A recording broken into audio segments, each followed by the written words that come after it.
Tuhan, sungguh ku bersyukur Kau menyertai hidupku selama ini. Bapa, ku berterima kasih untuk kasih setiamu yang tak pernah berakhir.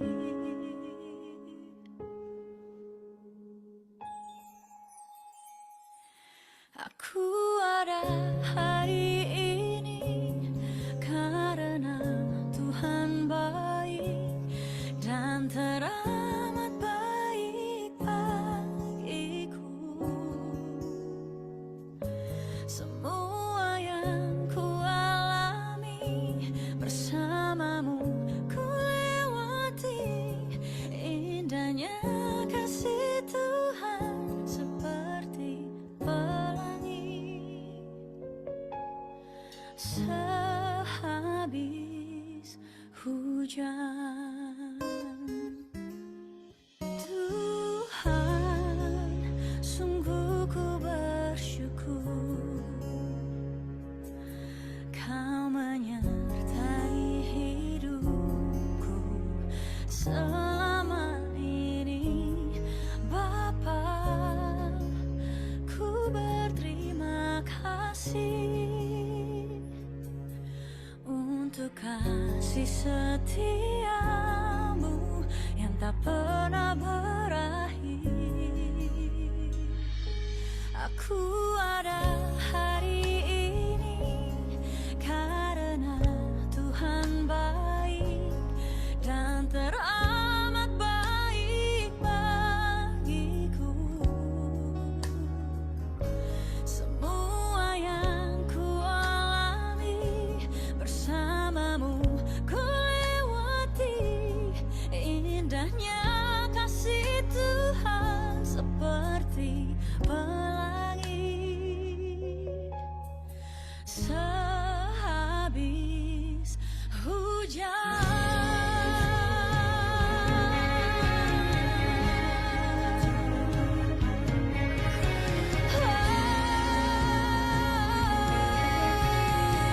Tuhan baik, teramat baik.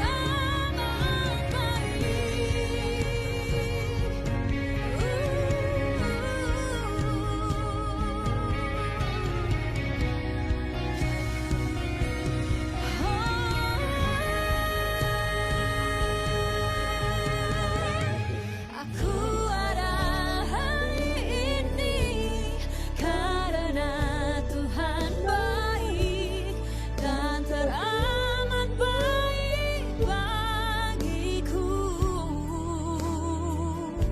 Semua yang ku alami bersamamu ku lewati, indahnya kasih Tuhan seperti pelangi.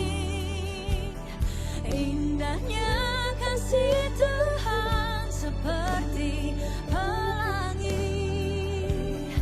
Indahnya kasih Tuhan seperti pelangi.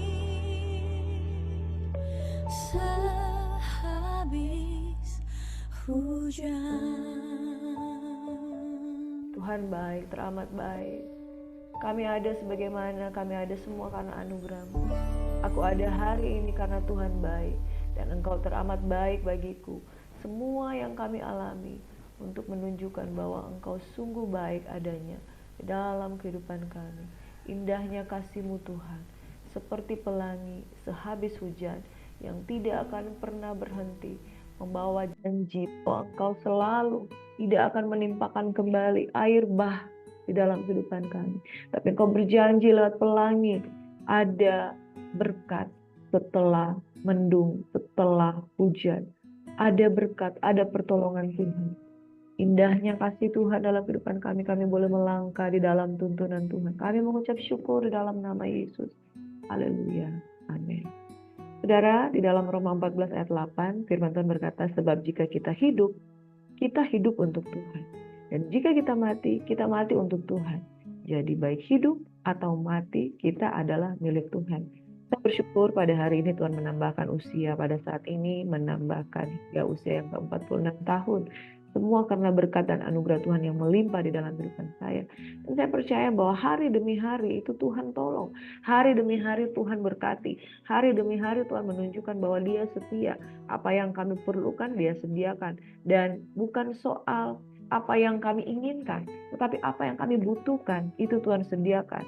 Dan ajar kami Tuhan untuk mencintai hidup dan memelihara lidah kami terhadap ucapan-ucapan, sehingga ucapan kami adalah ucapan yang baik, ucapan yang mendatangkan berkat, ucapan yang mendatangkan syukur. 1 Tesalonika 5 ayat 17 dan 18 berkata, tetaplah berdoa, mengucap syukurlah senantiasa, sebab itulah yang dikehendaki Tuhan Allahmu di dalam kehidupan kami. Dan saya memperhatikan saudara, hari-hari hidup saya ketika saya memberi diri untuk Tuhan, sungguh ajaib pertolongan Tuhan. Dia melipat gandakan iman kita.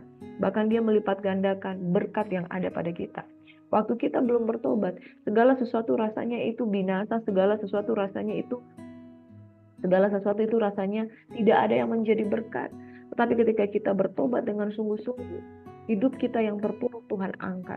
Hidup kita yang penuh dengan dosa, Tuhan bawa ke dalam kemuliaannya lebih dan lebih lagi, saudara.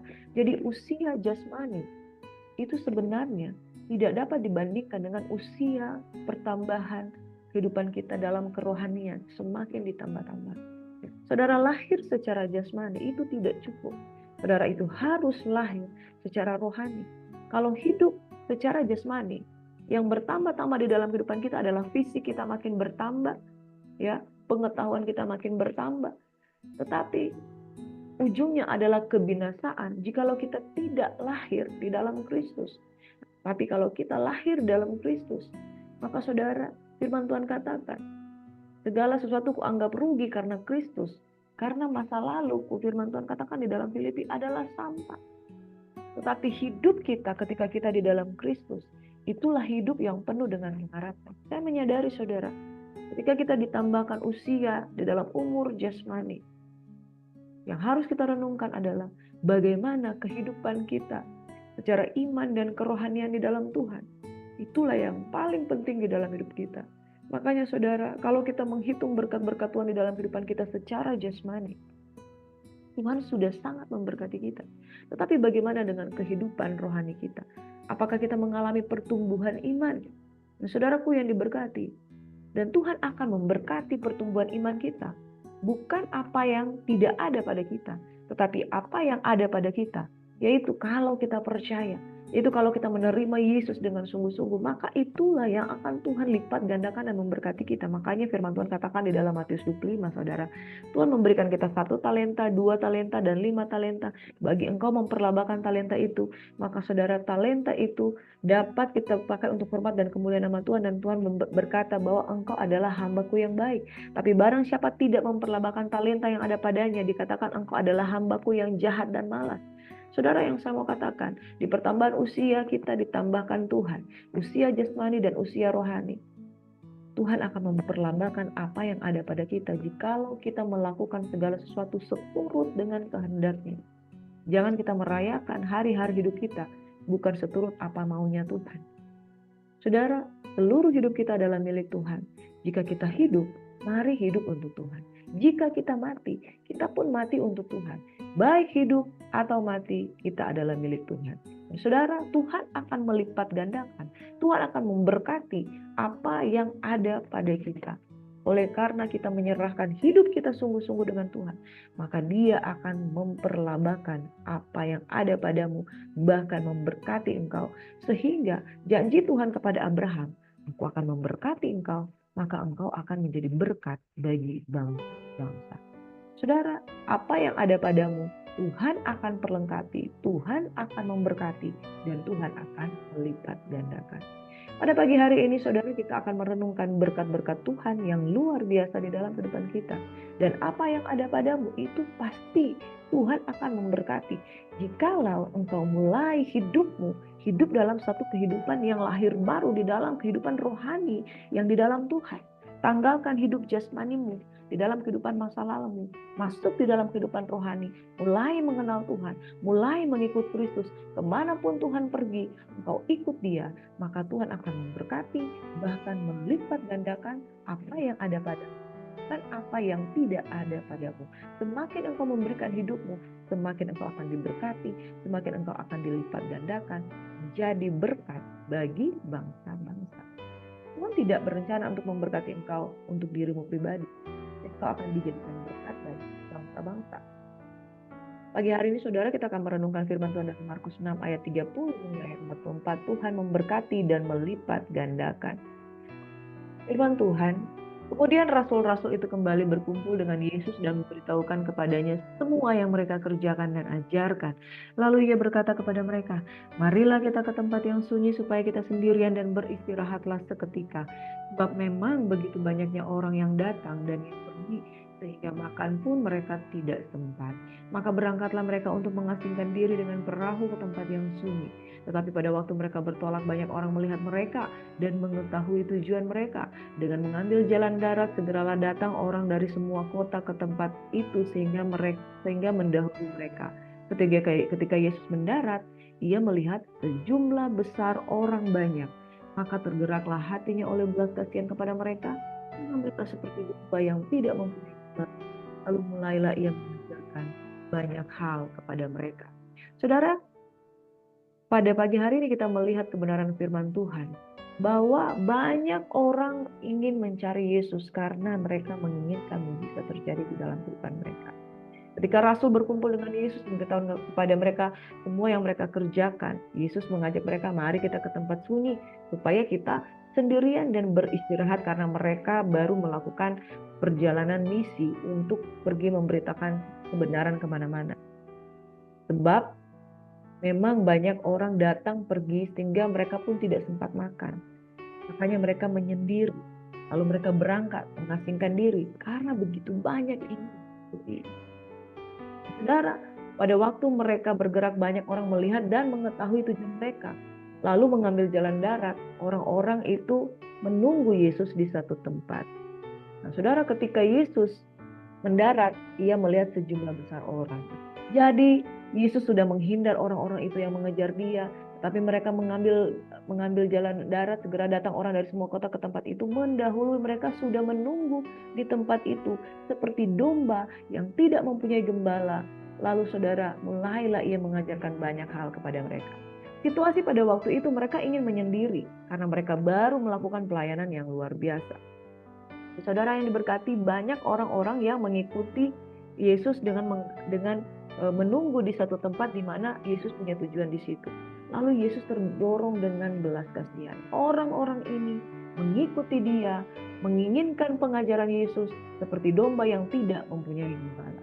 Saudaraku yang diberkati oleh Tuhan Yesus, mari kita memiliki kehidupan yang mungkin kita punya kehidupan lama, tapi ada satu pribadi yang memberikan satu pengharapan baru di dalam dia. Ikutlah dia. Saudara, orang-orang itu tertarik kepada Yesus. Pertama karena mujizat. Dan kedua karena dia menyembuhkan. Namun yang ketiga, ketika mereka mengikuti Yesus dan Yesus tergerak dengan belas kasihan, Yesus pun mengajar mereka dan memuridkan. Saudara, seringkali alasan awal kita mengikuti Yesus karena kita punya motivasi, pengen kesembuhan, pengen mengalami mujizat. Itu motivasi awal kita mengikuti Tuhan, biasanya tidak murni. Tetapi ketika kita mengalami perjumpaan dengan Tuhan, Yesus tahu ini orang harus diajarkan. Maka mulailah orang-orang yang mencari Tuhan ini dimuridkan. Oleh karena mereka seperti domba yang tidak mempunyai gembala. Pada waktu perjumpaan kita dengan Yesus, saudara, jangan cuma sekedar mengejar mujizat. Jangan cuma sekedar mengejar kesembuhan, tetapi perjumpaan secara pribadi itu Tuhan pengen mengajar kita. Karena sesungguhnya kenapa kita hanya mencari mujizat, kenapa kita hanya mencari kesembuhan, kenapa kita cuma mencari yang namanya keselamatan. Karena kita seperti domba yang tidak dituntun, domba yang tidak mempunyai gembala, domba yang tidak pernah diajar. Perjumpaan dengan Yesus harusnya mengubah paradigma kita menjadi paradigma yang menjadi murid Kristus.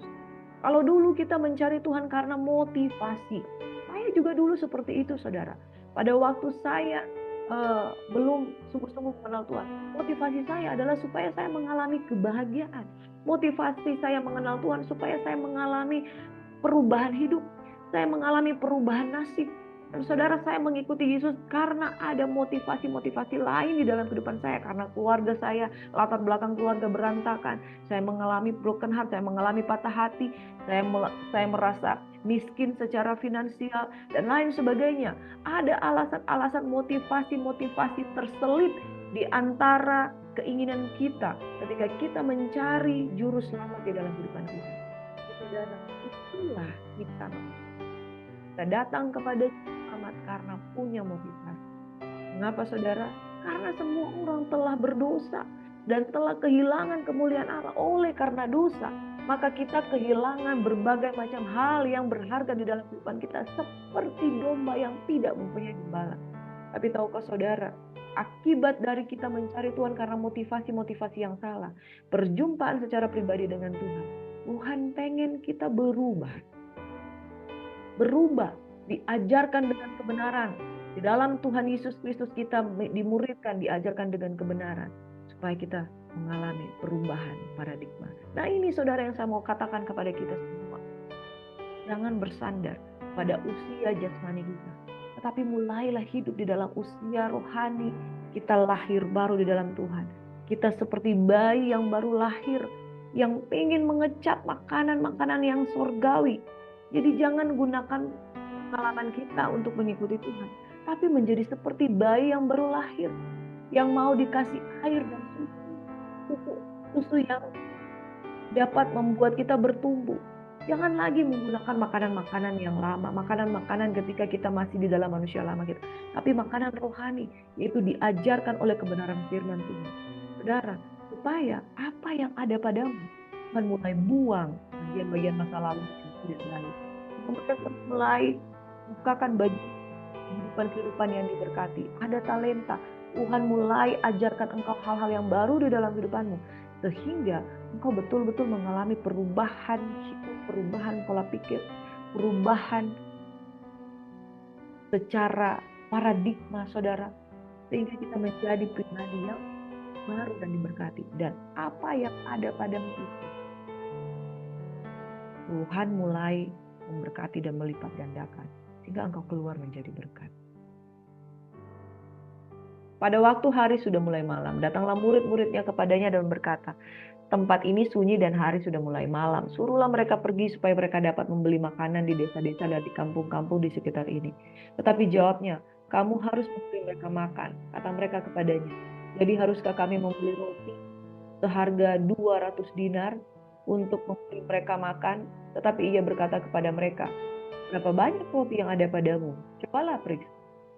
Sudah memeriksanya, mereka berkata, 5 roti dan 2 ikan. Lalu ia menyuruh orang-orang itu supaya semua duduk berkelompok-kelompok di atas rumput hijau. Maka duduklah mereka berkelompok-kelompok, ada yang 100, ada yang 50 orang. Dan setelah ia mengambil 5 roti dan 2 ikan itu, ia menengadah ke langit dan mengucap berkat. Lalu memecah-mecahkan roti itu dan memberikannya kepada murid-muridnya, supaya dibagi-bagikan kepada orang-orang itu. Begitu juga kedua ikan itu dibagi-bagikannya kepada semua mereka. Dan mereka semuanya makan sampai kenyang. Kemudian orang mengumpulkan potongan-potongan roti 12 bakul penuh daripada sisa-sisa ikan. Yang ikut makan itu ada 5.000 orang laki-laki. Jadi saudara, yang ikut makan roti itu 5.000 orang laki-laki, belum termasuk perempuan, belum termasuk anak-anak. Katakanlah dia bersama dengan perempuan, dengan anak-anak. Ya dikali 2, 10.000 orang. 200 dinar kalau dikalikan dengan upah sehari saudara yang diberkati 200.000 misalnya.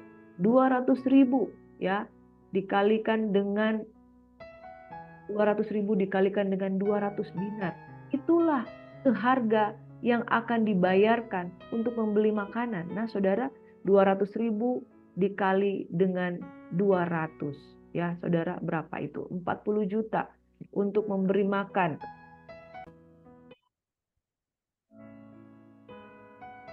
Tetapi mereka tidak punya uang sebanyak itu. Dan lagi pula hari sudah malam saudara. Saudaraku yang diberkati, sudah mulai malam mencari makanan harga 40 juta, engkau tiba-tiba mau pesan catering 40 juta, nggak segampang itu. Kita biasanya pesan minimal 2 hari sebelumnya untuk makanan bagi 10.000 orang, ya, untuk roti. Lalu Tuhan berkata, apa yang ada padamu? Cobalah periksa. 5 roti, 2 ikan. Ini bukan ikan paus, saudara. Ini ikan kecil, saudara. 5 roti dan 2 ikan. Tapi apa yang ada padamu? Kalau engkau sudah mengikuti Tuhan, engkau sudah mau menerima pengajaran-pengajaran dari Tuhan, itu juga yang Tuhan akan pakai untuk memberkati engkau, saudara. Nabi Elisa berkata kepada seorang perempuan yang ditinggalkan hutang oleh suaminya, yang merupakan hamba Tuhan dengan 2 orang anak. Lalu Elisa bertanya, apa yang ada padamu? Itu bejana. Lalu bejana itu dipakai untuk menampung minyak-minyak di buli-buli itu. Lalu bejana itu kurang, ditambahkan lagi bejana dari tetangga-tetangga. Jadi apa yang ada pada kita? Ketika kita mengundang Yesus hadir di dalam kehidupan kita, Tuhan bertanya, apa yang ada padamu? 5 roti, 2 ikan, itu cukup. Lalu ia menyuruh orang itu duduk berkelompok-kelompok. Lalu ia mengada-ngada ke langit dan mengucap berkat, mengucap syukur, memecah roti itu dan membagikan kepada murid-muridnya supaya dibagikan kepada orang-orang itu. Lalu yang tersisa ke-12 bakul, selain daripada sisa ikan. Jadi 12 bakul roti, ikan juga masih ada yang lainnya. Bapak Ibu Saudaraku yang diberkati oleh Tuhan Yesus Kristus. Ketika kita merenungkan firman Tuhan ini, Yesus katakan, dia tergerak oleh belas kasihan karena orang-orang itu sudah menunggu dia. Saudara, firman Tuhan pada pagi hari ini, Tuhan akan memberkati dan Tuhan akan melipat gandakan hidupmu dan apa yang ada padamu. Karena yang pertama, Tuhan bekerja oleh belas kasihan dan kasih karunia yang ada padanya. Oleh kasih karunia kamu diselamatkan, oleh iman. Itu bukan hasil usahamu, itu bukan hasil pekerjaanmu. Oleh karena iman, kita diberkati, diselamatkan. Dan jikalau Tuhan tidak punya belas kasihan, saudara, maka dia tidak akan menerima engkau dan saya untuk menjadi umat kesayangannya. Makanya saudara, kita datang ke Tuhan itu biasanya punya motivasi yang salah. Kita datang hanya untuk motivasi berkat. Kita datang hanya untuk kepentingan kita. Tetapi dengan kepentingan kita, kita punya alasan untuk datang kepada dia. Itu pun Tuhan katakan tidak mengapa. Ini karena engkau tidak tahu apa-apa. Maka aku datang untuk mengajarkan segala sesuatu. Untuk dibenerin pola pikirmu. Nah saudara, mari kita hidup di dalam umur jasmani. Bukan sekedar kita hidup untuk mencari apa yang kita butuhkan, saudara. Tetapi kita mencari apa yang menjadi kemauan Tuhan. Makanya buka hatimu untuk diajarkan oleh Tuhan. Amin. Saudaraku yang diberkati oleh Tuhan Yesus Kristus, Tuhan memberkati dan melipat gandakan karena yang pertama Tuhan bekerja oleh belas kasihan dan kasih karunia yang ada padanya. Oleh karena itu dia menerima kita yang punya motivasi yang salah dan dia mulai benerin kita dengan pengajarannya. Yang kedua, ketika Tuhan melihat kita seperti domba yang tidak ada gembala, maka Tuhan punya tujuan untuk memelihara domba-dombanya. Dia mencari domba-domba yang terhilang, yaitu umat manusia yang sudah jatuh dalam dosa. Tiga, ketika kita sudah mengikuti Tuhan, kita lapar, kita haus, kita nggak punya apa-apa, Tuhan lihat itu. Jadi saudaraku yang diberkati, kalau engkau berkata, Tuhan nggak tahu apa yang saya rasakan. Saya pagi hari ini datang dengan menangis dan membawa seluruh beban-beban kehidupan saya dan katakan, Tuhan aku serahkan ke dalam tangan-Mu. Apakah Tuhan tidak tahu apa yang menjadi pergumulan kita? Dia tahu. Makanya ketika hari sudah mulai malam, dia katakan kepada murid-muridnya, beri mereka makan. Bukan mereka cari makan sendiri, tapi mereka ada di sini. Engkau harus melayani mereka, katanya kepada murid-muridnya. Lalu Tuhan mencari apa yang bisa dia lakukan untuk mereka. Lalu murid-murid berkata, roti seharga 200 dinar pun gak akan cukup Tuhan.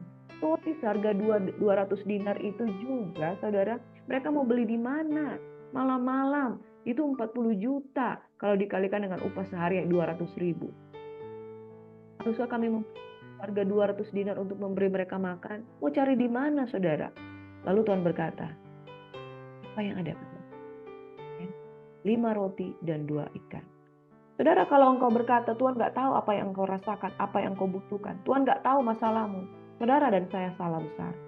Tuhan memperhatikan, bahkan sebelum engkau berseru kepadanya, anakku butuh ini, butuh ini, butuh itu. Dan dia punya cara. Caranya itu kadang gak sesuai dengan pikiran kita. Kita mau instan. Kita mau saat itu juga Tuhan memberkati. Padahal Ada hal yang ketika jawaban Tuhan itu berproses. Bagaimana supaya kita berubah dan bertumbuh di dalam Tuhan. Supaya kita bukan seperti kanak-kanak gampangan. Tapi dia didik kita. Dia ajari kita. Dan saudara, saya mau katakan bahwa Tuhan memperhatikan apa yang menjadi kebutuhanmu.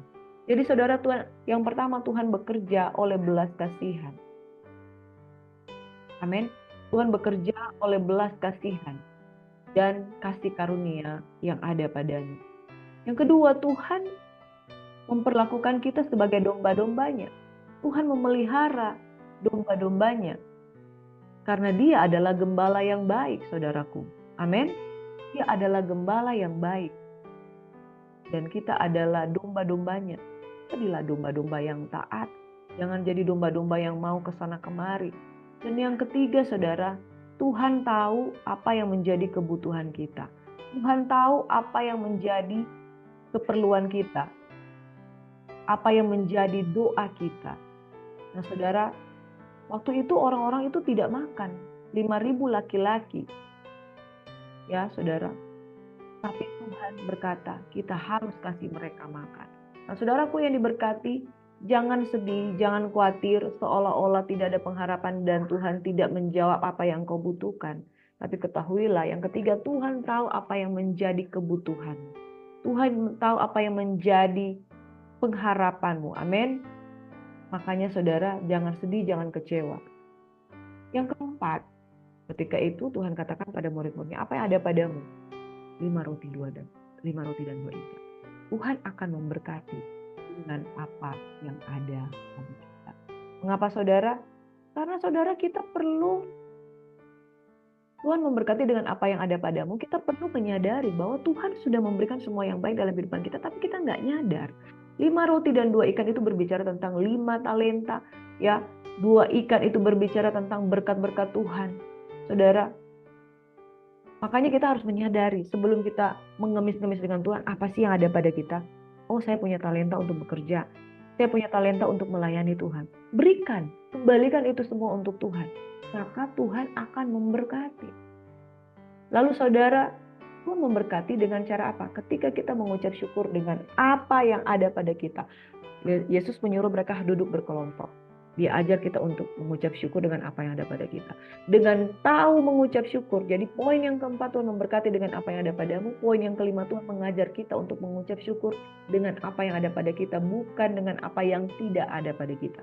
Jangan mengucap syukur dengan apa yang tidak ada pada kita. Karena kalau kita terbiasa mengucap syukur dengan apa yang tidak ada pada kita, itulah mentalitas berhutang terjadi. Saudara, mentalitas berhutang adalah kita memanfaatkan apa yang tidak ada pada kita. Saudara, kita harus bertanggung jawab dengan apa yang ada pada kita.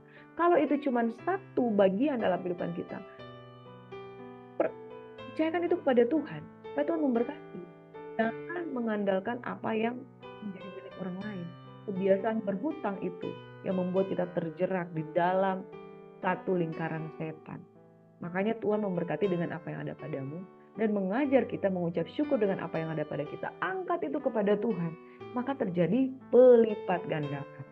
Yang keenam, Tuhan melipat gandakan berkat dan talenta yang ada pada kita. Dengan demikian kita tahu saudara, bahwa mengikuti Tuhan itu harus mengalami pikiran yang total dan perubahan paradigma. Amin. Saya mau katakan pada pagi hari ini, kita menginginkan Tuhan memberkati dan melipat gandakan apa yang ada pada kita. Tapi prinsip ini kita harus tahu bahwa Tuhan bergerak dengan baik. Oleh sebab itu, jangan paksa Tuhan. Oleh sebab itu, milikilah sikap dan karakter yang baik, yaitu tidak mencobai Tuhan. Tuhan tidak memberkati doa saya tidak mau ibadah. Kalau Tuhan tidak melipat gandakan berkat yang ada pada saya tidak mau usaha. Saudara, cara menggerakkan belas kasihan Tuhan itu adalah dengan hidup benar di dalam. Seperti Daud dengan Saul. Saul itu banyak orangnya memaksakan kehendaknya kepada Tuhan, memaksakan kehendaknya kepada Samuel. Taruhlah penghormatanmu kepada aku supaya aku pulang bersama-sama dengan kau, katanya kepada Samuel. Daud itu orangnya selalu merendah. Daud orangnya selalu mohon kepada Tuhan. Dia selalu punya pujian, penyembahan dan doa. Sebabnya, setiap kali Tuhan menolong Daud, karena Tuhan. Saudara mengerti pola pikirnya Tuhan, mengerti pola kerjanya Tuhan, maka saudara akan mengalami lipat gandaan dan berkat di dalam kehidupan saudara. Jangan paksa Tuhan, tapi merendahlah supaya Tuhan tergerak olehmu. Tuhan memberkati dan melipat gandakan apa yang ada pada kita. Kita harus paham ini. Yang pertama, Tuhan bekerja oleh belas kasihan dan kasih karunia. Jangan paksa Tuhan, jangan mencoba itu. Yang kedua, Tuhan melihat umatnya seperti domba yang tidak punya gembala. Dan dia adalah gembala yang baik. Makanya saudara, Tuhan memelihara domba-dombanya. Sifat-sifat sebagai domba itu yang harus kita implementasikan di dalam kehidupan kita. Yaitu dengar-dengaran dengan pengajarannya, dengan suara Tuhan. Yang ketiga, Tuhan itu tahu apa yang menjadi kebutuhan, apa yang menjadi doa dan harapan kita. Dia tahu orang-orang yang mengikuti dia belum makan. Makanya saudara, please jangan khawatir, tapi serahkan segala pergumulanmu di dalam doa dan pengharapan. Tuhan tahu engkau belum makan, engkau gak punya sesuatu, engkau gak punya apa-apa. Tuhan tahu. Makanya perhatikanlah, jangan. Yang keempat, Tuhan memberkati dengan apa yang ada padamu, bukan apa yang ada di luar daripada. Tuhan mengajar kita. Yang kelima, Tuhan mengajar kita untuk mengucap syukur dengan apa yang ada pada kita. Sehingga kita belajar bertanggung jawab dengan apa yang ada pada kita. Jangan segala sesuatu mengandalkan orang lain. Makanya diberkatilah orang yang mengandalkan Tuhan. Yang keenam, apa yang ada padamu? 5 roti dan 2 ikan. Tuhan melipat gandakan berkat dan talenta. Kita mengatakan kesimpulan pada pagi hari ini. Gerakkan Tuhan oleh belas kasihan secara ikut dia dengan sungguh. Mau dijadikan domba-domba yang dengar-dengaran dengan suaranya, maka apa yang menjadi kebutuhanmu Tuhan akan tahu. Dia akan bertanggung jawab terhadap domba-domba yang ada di dalam penggembalaannya. Tetapi domba-domba yang keluar dan di luar dari penggembalaannya, itu dia bagaimana dia bisa gembalakan, bagaimana dia bisa mencukupkan kebutuhannya. Dia ingin mencukupkan kebutuhan domba-dombanya, tapi jika terhilang, dia harus cari dulu. Dan kalau dia mencari, berilah dirimu diketemukan oleh Tuhan. Tahu apa yang menjadi kebutuhan dan doa kita. Dia akan memberkati dengan apa yang ada padamu, dan dia akan mengajar kita. Saudara, belajar bersyukur. Orang yang tahu mengucap syukur mudah ditolong. Orang yang tahu mengucap syukur, dia melihat bahwa segala sesuatu itu baik. Baik dalam pandangan dia maupun dalam pandangan Tuhan. Apalagi dalam pandangan Tuhan. Kalau kita mengucap syukur dengan berkat yang ada padanya, Tuhan membagi mereka di dalam kelompok-kelompok dan memberikan roti dan ikan itu. Mereka tunduk, taat, mereka berkelompok. Mereka tidak mempercakapkan cuma 5 roti dan 2 ikan bagaimana bisa memberi makan. Mereka tunduk, taat, mengucap syukur. Ini loh yang ada. Hanya roti dan ya, ini 5 roti dan 2 ikan itu sebenarnya nggak cukup. Tapi kalau kita komplain itu nggak cukup, maka itu nggak akan jadi berkat. Apalagi kalau kita katakan, hanya roti, hanya ikan, bagaimana bisa? Saya biasanya makan bawang prei, saya biasa makan keju dan lain sebagainya. Saudara, orang yang tidak mengucap syukur, apa-apapun pasti dia komplain. Apa-apapun dia pasti protes. Orang yang tidak tahu mengucap syukur, biarpun engkau memberikan dia mobil Mercedes, saudara, dia tidak akan mengucap syukur. Karena dia melihat segala sesuatu itu tidak memuaskan hati. Makanya penting mengucap syukur. Orang yang mengucap syukur, pasti berkat berlipat kali ganda. Amin. Tuhan kiranya memberkati kehidupan kita, saudara, menjadi pribadi yang lebih baik. Dalam 1 Tesalonika 5 ayat 18, mengucap syukurlah dalam segala hal. Sebab itulah yang dikehendaki Allah di dalam Kristus Yesus bagi kamu, dan Tuhan akan memberikan pelipat gandaan. Kau diberkati, dan ketika kau diberkati, apa yang terjadi, saudara? Amin. Bukan diri saudara sendiri yang menikmati berkat itu. Ada tersisa 12 bakul dan ikan-ikan tidak dihitung berapa sisanya. Karena engkau bersyukur dengan apa yang ada pada, maka Tuhan akan bertanggung jawab dalam hidup. Amin. Mari, mungkin hari ini engkau sedang mengalami sakit, tapi dapatkah saudara katakan terima kasih Bapak, engkau baik. Mungkin hari ini engkau terikat dengan utang, katakan Tuhan baik.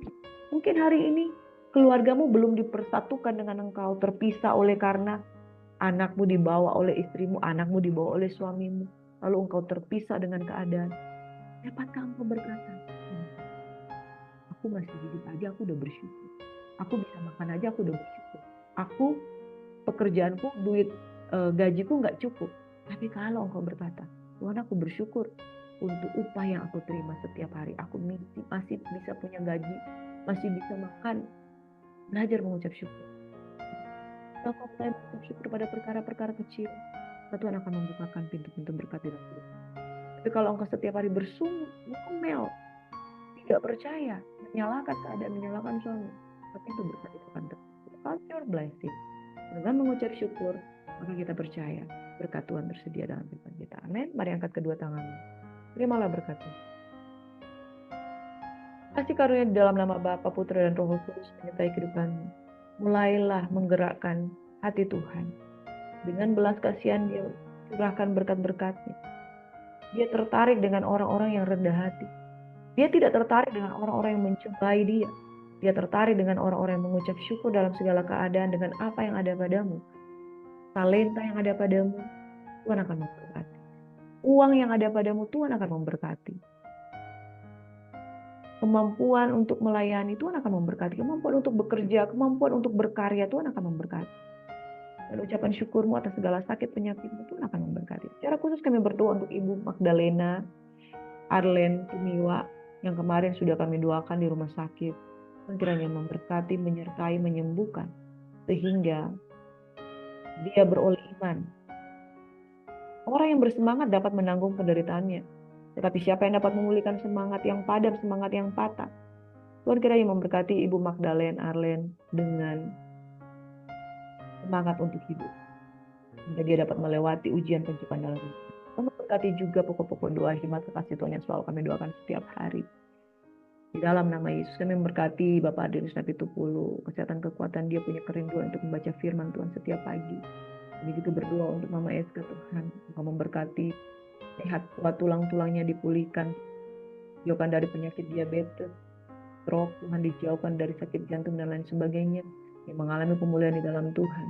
Kami juga berdoa secara khusus untuk Opung Ayu Tuhan, pemulihan pasca kemoterapi, sehingga Engkau memberkati, menyertai, mencukupkan apa yang dan semua jemaat Tuhan yang terlibat hutang, mereka yang sakit penyakit, yang belum mendapatkan pekerjaan, Tuhan sediakan, menyiapkan. Kita memberkati Tuhan untuk adik kami yang dalam pekerjaannya Tuhan sediakan, dia mendapat menang tender. Tuhan memberkati Tuhan di dalam pekerjaannya di pabrik, hingga berkat apa yang ada padanya ketika dia bersyukur, jadi berkat Tuhan untuk kemuliaan nama Tuhan. Jujur hidup dalam takut akan Tuhan, perkembangkan kota. Kami berdoa mohon berkat kasih karunia di dalam nama Yesus, kami diberkati. Tambahan usia hamba, Engkau memberkati. Count my blessing, Lord. Engkau sungguh baik dalam kehidupanku dan keluargaku. Apa yang menjadi permohonan kami, Engkau tidak pernah meninggalkan kami. Perbuatan tangan-Mu yang ajaib. Tuhan memberkati dan melindungi Engkau. Tuhan menyinari Engkau dengan wajah-Nya. Engkau kasih karunia Tuhan menghadapkan wajah-Nya kepada-Mu, memberikan Engkau damai sejahtera. Keluar masuk-Mu dijagai dan diberkati. Dalam nama Yesus semua yang diberkati Tuhan, sama-sama katakan haleluya. Amin. Shalom saudara, selamat beraktivitas. Happy Sunday and God bless you. Shalom.